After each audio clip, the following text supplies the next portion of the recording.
Nous vous proposons notre sélection de personnalités qui ont fait l'actu cette semaine et on reste en Suède. Nous vous avions parlé d'elle la semaine dernière. Magdalena Andersson avait dû démissionner 8 heures après avoir été désignée Premier ministre de son pays.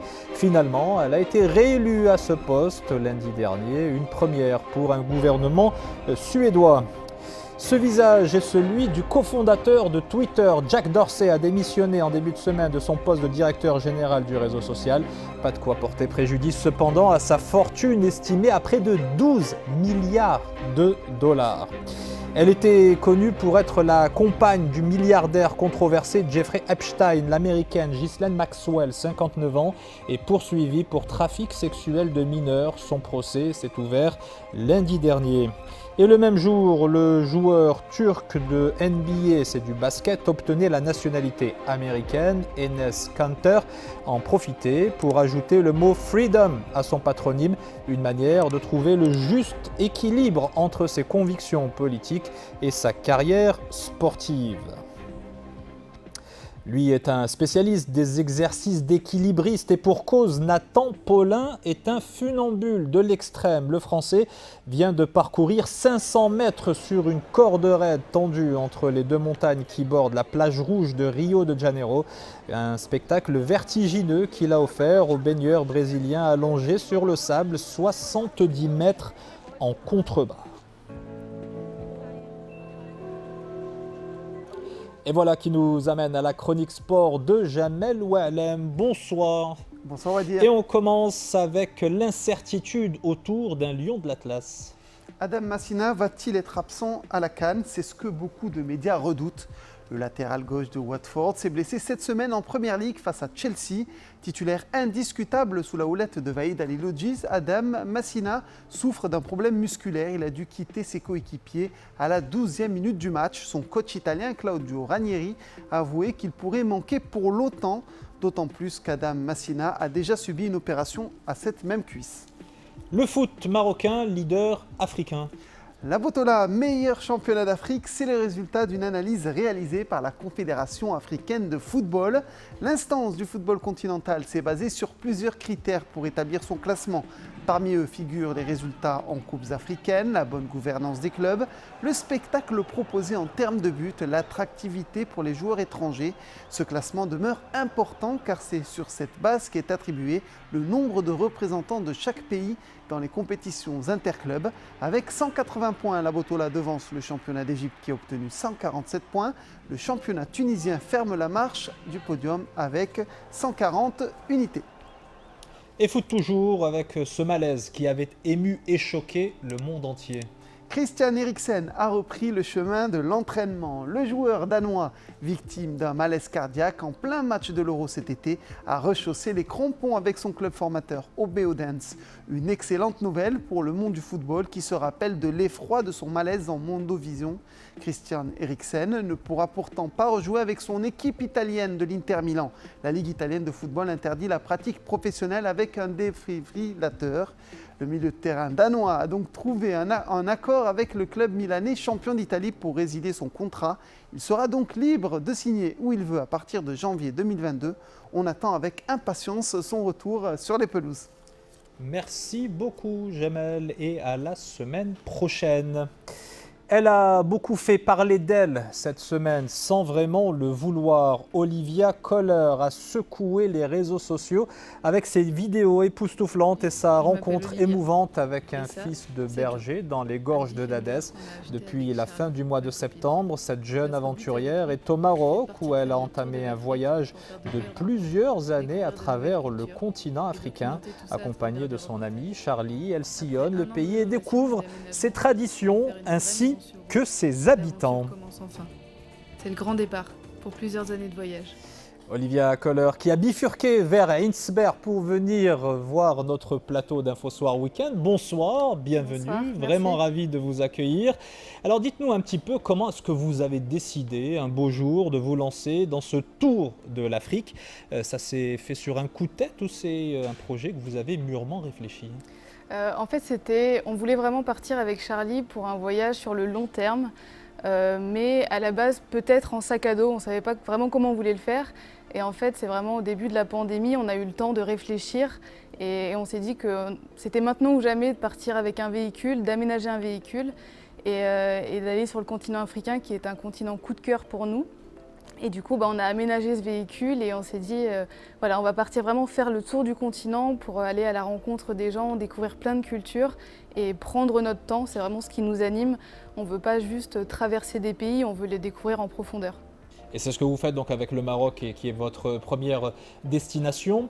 Qu'est-ce que vous avez découvert ici? Vous êtes là depuis fin septembre. Vous aviez une certaine image de ce pays, de ce royaume.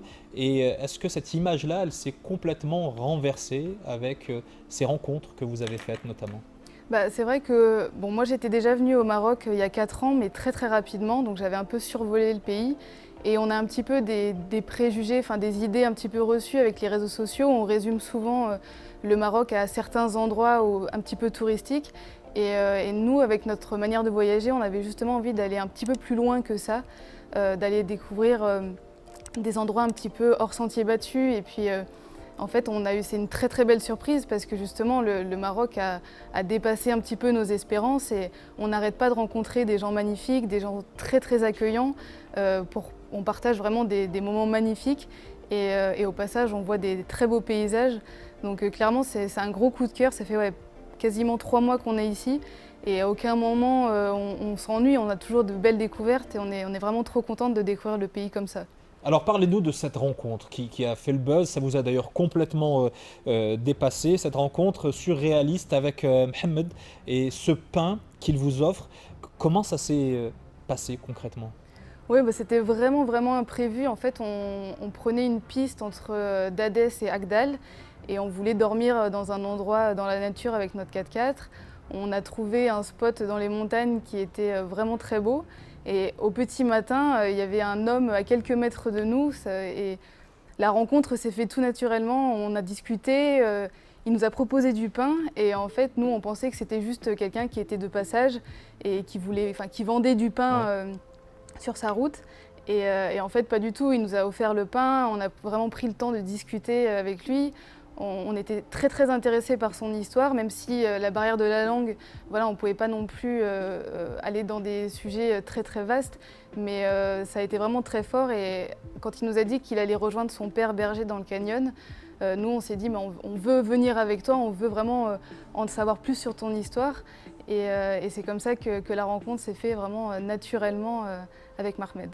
Et qu'est-ce qui a touché autant le public, les internautes, au point que ça fasse le buzz à ce niveau-là? Je pense que c'est vraiment l'authenticité de son geste, de sa manière de vivre. C'était vraiment une rencontre en toute humilité. Il y avait vraiment, le but n'était pas de faire le buzz, clairement, n'était pas de montrer à énormément de gens, mais je trouve ça génial justement de pouvoir montrer cette facette-là du Maroc que les gens n'ont peut-être pas à la base, même des Marocains de leur propre pays. Je reçois beaucoup de messages de gens qui me disent « mais c'est génial, je ne savais même pas que il y avait des gens qui vivaient comme ça dans ces endroits-là ». Je trouve ça vraiment, vraiment top de pouvoir mettre ça en avant et je pense que c'est justement cette authenticité, cette générosité qui a touché les gens. Alors votre périple, il ne va pas durer quelques jours, encore moins quelques semaines ou quelques mois, c'est plusieurs années que vous avez programmé. Comment ça va se dérouler? Là, vous êtes venu spécialement ici à Casablanca, d'ailleurs ce n'était pas prévu de venir à Casablanca, on aura au moins réussi ce défi-là. Quelles vont être les prochaines étapes? Comment va évoluer votre périple dans ce contexte qui est assez compliqué, celui du Covid? Oui, là on a encore pas mal de choses à découvrir parce que justement on prend tellement notre temps qu'on avance très très lentement. On a encore toute la partie ouest, la côte, le sud et jusqu'au Sahara à découvrir. Et après, on espère pouvoir continuer notre périple avec la Mauritanie, le Sénégal et puis tous les autres pays autour du continent. C'est vrai que c'est un petit peu compliqué avec les frontières qui ouvrent, qui ferment. Donc il faut un petit peu jongler avec ça. Au final, rester plus au Maroc, pour nous, c'est pas gênant parce qu'on se sent tellement bien ici et puis on a toujours beaucoup de choses à faire que si les frontières restent fermées pour les prochaines semaines, pour nous, c'est pas très grave, on trouvera toujours des choses à faire. Et justement, ces choses-là, vous les relayez, vous les relatez à travers des photos, à travers des vidéos. En quelques mots, qu'est-ce que vous allez faire de toute cette matière? Moi, c'est vraiment mon métier de partager des photos et des vidéos parce que mon but, c'est de pouvoir montrer justement une facette authentique des pays, de pouvoir montrer un petit peu l'humanité qui existe Et j'essaye d'en faire des reportages, des vidéos chaque semaine sur YouTube. Et puis à la fin, peut-être un petit documentaire un peu plus long pour montrer justement les différents visages autour du continent africain. Vous reviendrez ici nous le présenter? Avec plaisir. Tout le plaisir sera pour nous. Merci infiniment Olivia Kohler et Charlie qui vous accompagnent dans cette très très belle aventure. À très bientôt alors. Et prenez soin de vous. On reste dans le vivre ensemble et les valeurs humanistes avec ce film documentaire signé Simone Bitton. La réalisatrice Néaraba revient dans Ziyara sur les traces d'un passé récent, l'époque à laquelle les Juifs du Maroc vivaient nombreux aux côtés de leurs frères musulmans. Au gré des rencontres et des souvenirs, la cinéaste redessine les contours d'une mémoire toujours aussi tenace et vivante. Un patrimoine national préservé et perpétué par ceux qui ont vu, impuissants dans les années 50, leurs concitoyens partir, s'enfuir en 2 mots. Une véritable déchirure et une douleur qui reste vive encore aujourd'hui.